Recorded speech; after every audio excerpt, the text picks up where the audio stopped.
I'm going to talk to you about some stuff that's in this book of mine that I hope will resonate with other things that you've already heard, and I'll try to make some connections myself in case you missed them. But I want to start with what I call the official dogma.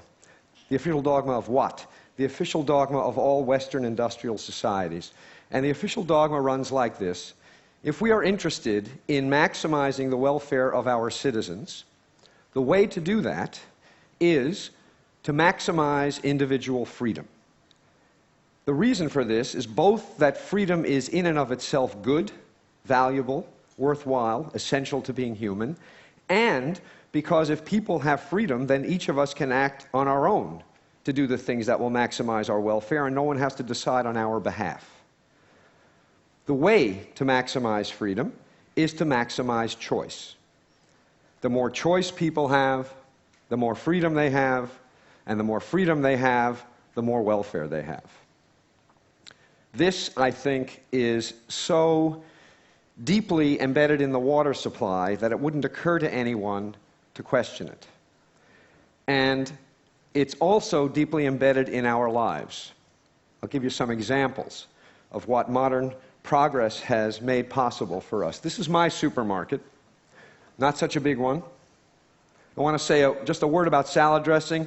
175 salad dressings in my supermarket. If you don't count the 10 extra virgin olive oils and 12 balsamic vinegars you could buy to make a very large number of your own salad dressings in the off chance that none of the 175 the store has on offer suits you.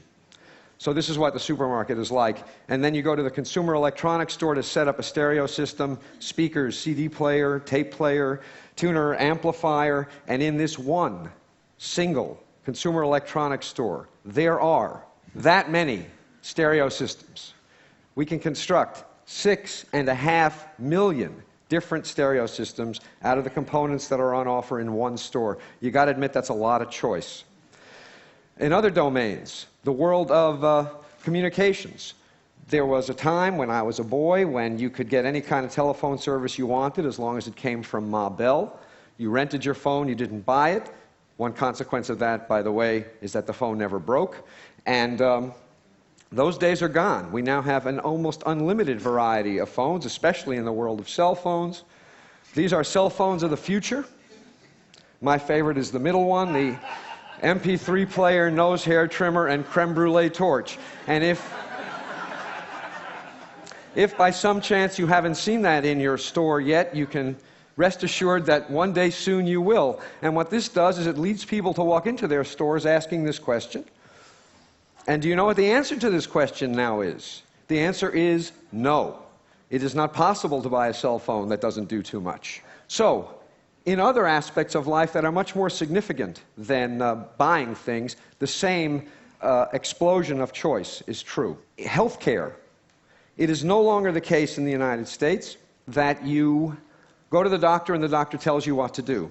Instead, you go to the doctor and the doctor tells you, well, we could do A or we could do B.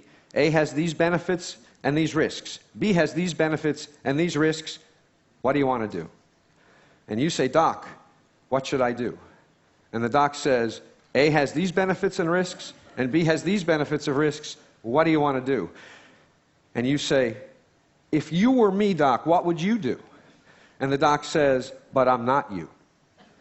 And the result is, we call it patient autonomy, which makes it sound like a good thing, but what it really is a shifting of the burden and the responsibility for decision-making from somebody who knows something, namely the doctor, to somebody who knows nothing and is almost certainly sick and thus not in the best shape to be making decisions, namely the patient. There's enormous marketing of prescription drugs to people like you and me, which if you think about it makes no sense at all since we can't buy them. Why do they market to us if we can't buy them? The answer is that they expect us to call our doctors the next morning and ask for our prescriptions to be changed. Something as dramatic as our identity is now become a matter of choice, as this slide is meant to indicate. We don't inherit an identity, we get to invent it, and we get to reinvent ourselves as often as we like. And that means that every day when you wake up in the morning, you have to decide what kind of person you want to be. With respect to marriage and family, there was a time when the default assumption that almost everyone had is that you got married as soon as you could, and then you started having kids as soon as you could. The only real choice was who, not when, and not what you did after. Nowadays, everything is very much up for grabs. I teach wonderfully intelligent students, and I assign 20% less work than I used to, and it's not because they're less smart, and it's not because they're less diligent, it's because they are preoccupied, asking themselves, should I get married or not? Should I get married now? Should I get married later? Should I have kids first or a career first? All of these are consuming questions, and they're going to answer these questions whether or not it means not doing all the work I assign and not getting a good grade in my courses. And indeed they should. These are important questions to answer. Work. We are blessed, as Carl was pointing out, with the technology that enables us to work every minute of every day from any place on the planet, except the Randolph Hotel.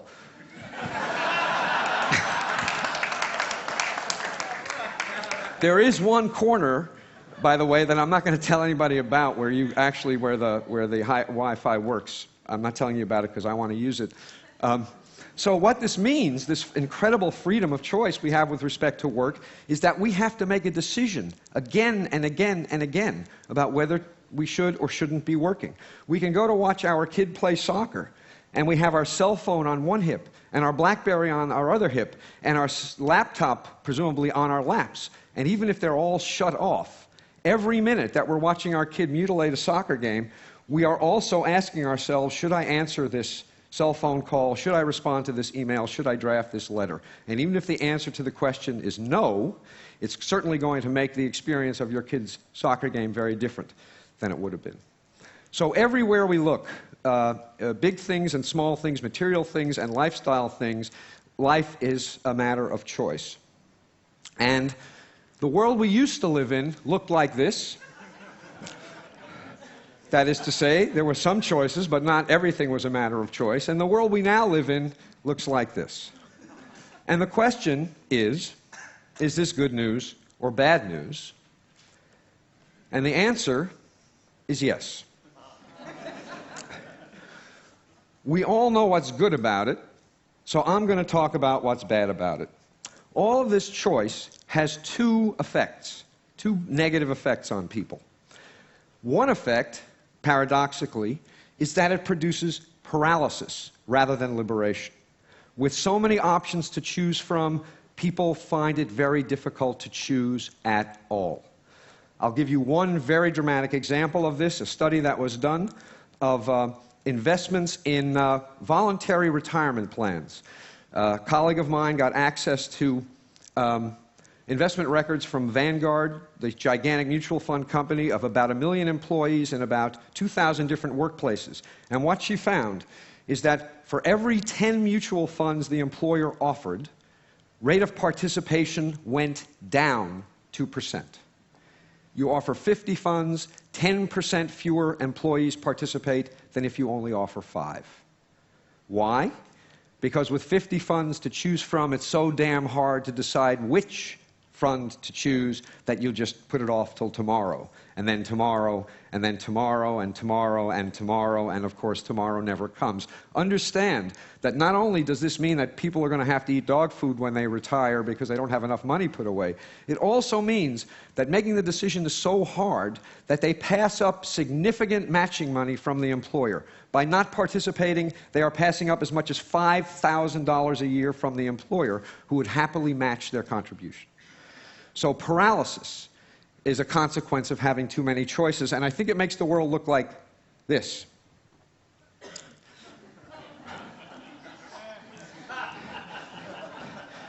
You really want to get the decision right if it's for all eternity, right? You don't want to pick the wrong mutual fund or even the wrong salad dressing.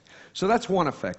The second effect is that even if we manage to overcome the paralysis and make a choice, we end up less satisfied with the result of the choice than we would be if we had fewer options to choose from.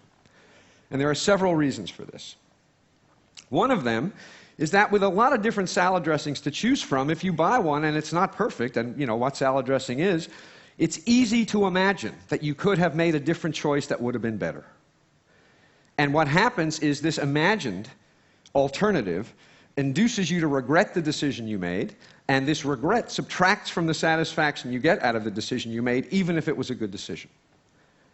The more options there are, the easier it is to regret anything at all that is disappointing about the option that you chose.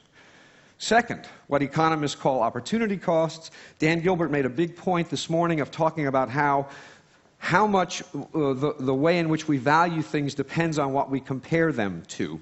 Well, when there are lots of alternatives to consider, it is easy to imagine the attractive features of alternatives that you reject that make you less satisfied with the alternative that you've chosen. Here's an example. For those of you who aren't New Yorkers, I apologize. But here's what you're supposed to be thinking. Here's this couple on the Hamptons. Very expensive real estate, gorgeous beach, beautiful day. They have it all to themselves. What could be better? Well, damn it, this guy is thinking, it's August. Everybody in my Manhattan neighborhood is away. I could be parking right in front of my building. And he spends 2 weeks nagged by the idea that he is missing the opportunity day after day to have a great parking space. Opportunity costs subtract from the satisfaction we get out of what we choose, even when what we choose is terrific. And the more options there are to consider, the more attractive features of these options are going to be reflected by us as opportunity costs. Here's another example. Now this cartoon makes a lot of points. It makes points about living in the moment as well, and probably about doing things slowly. But one point it makes is that whenever you're choosing one thing, you're choosing not to do other things, and those other things may have lots of attractive features, and it's going to make what you're doing less attractive. Third, escalation of expectations. This hit me when I went to replace my jeans. I wear jeans almost all the time. And there was a time when jeans came in one flavor, and you bought them, and they fit like crap, and they were incredibly uncomfortable, and if you wore them long enough and washed them enough times, they started to feel okay. So I went to replace my jeans after years and years of wearing these old ones, and I said, I want a pair of jeans, here's my size, and the shopkeeper said, do you want slim fit, easy fit, relaxed fit? Do you want button fly or zipper fly? You want stone washed or acid washed? Do you want them distressed? Do you want boot cut? Do you want tapered? Blah, blah, blah, on and on. He went. My jaw dropped. And after I recovered, I said, I want the kind that used to be the only kind.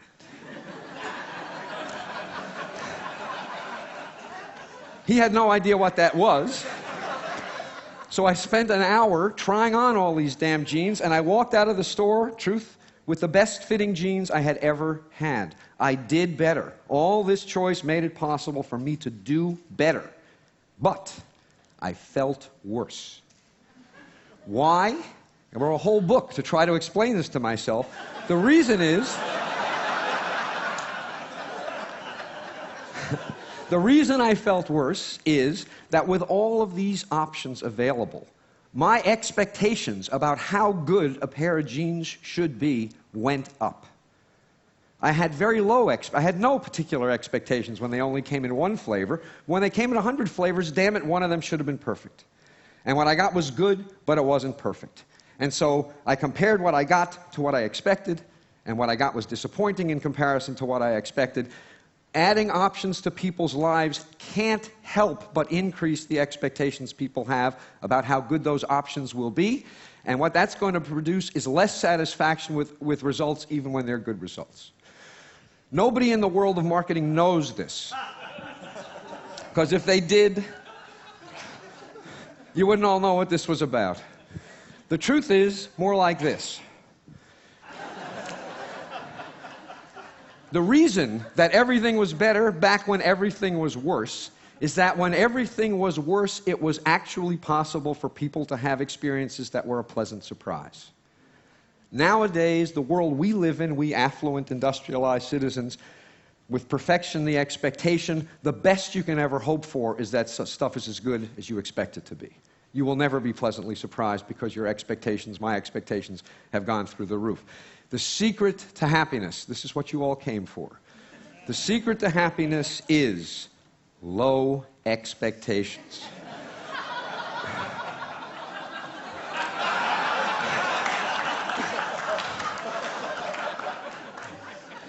I want to say, just a little autobiographical moment, that I actually am married to a wife, and she's really quite wonderful. I couldn't have done better. I didn't settle. But settling isn't always such a bad thing. Finally, one consequence of buying a bad-fitting pair of jeans when there is only one kind to buy is that when you are dissatisfied and you ask why, who's responsible? The answer is clear. The world is responsible. What could you do? When there are hundreds of different styles of jeans available, and you buy one that is disappointing, and you ask why, who's responsible, it is equally clear that the answer to the question is you. You could have done better. With 100 different kinds of jeans on display, there is no excuse for failure. And so when people make decisions, and even though the results of the decisions are good, they feel disappointed about them, they blame themselves. Clinical depression has exploded in the industrial world in the last generation. I believe a significant, not the only, but a significant contributor to this explosion of depression and also suicide is that people have experiences that are disappointing because their standards are so high, and then when they have to explain these experiences to themselves, they think they're at fault. And so the net result is that we do better in general, objectively, and we feel worse. So, let me remind you, this is the official dogma, the one that we all take to be true, and it's all false. It is not true. There's no question that some choice is better than none, but it doesn't follow from that that more choice is better than some choice. There's some magical amount, I don't know what it is. I'm pretty confident that we have long since passed the point where options improve our welfare. Now, as a policy matter, I'm almost done. As a policy matter, the thing to think about is this. What enables all of this choice in industrial societies is material affluence. There are lots of places in the world, and we have heard about several of them, where their problem is not that they have too much choice. Their problem is that they have too little. So the stuff I'm talking about is the peculiar problem of modern, affluent Western societies. And what is so frustrating and infuriating is this. Steve Levitt talked to you yesterday about how these expensive and difficult to install child seats don't help. It's a waste of money. What I'm telling you is that these expensive, complicated choices, it's not simply that they don't help. They actually hurt. They actually make us worse off.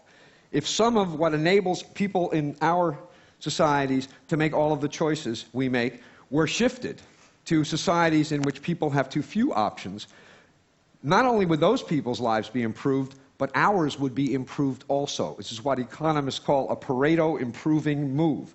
Income redistribution will make everyone better off, not just poor people, because of how all this excess choice plagues us.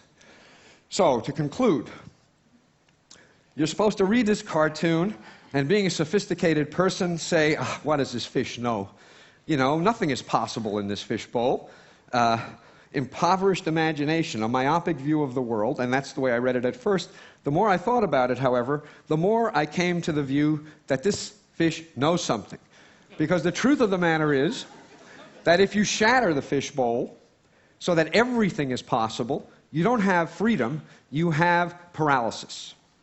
If you shatter this fishbowl so that everything is possible, you decrease satisfaction. You increase paralysis and you decrease satisfaction. Everybody needs a fishbowl. This one is almost certainly too limited, perhaps even for the fish, certainly for us. But the absence of some metaphorical fishbowl is a recipe for misery and, I suspect, disaster. Thank you very much.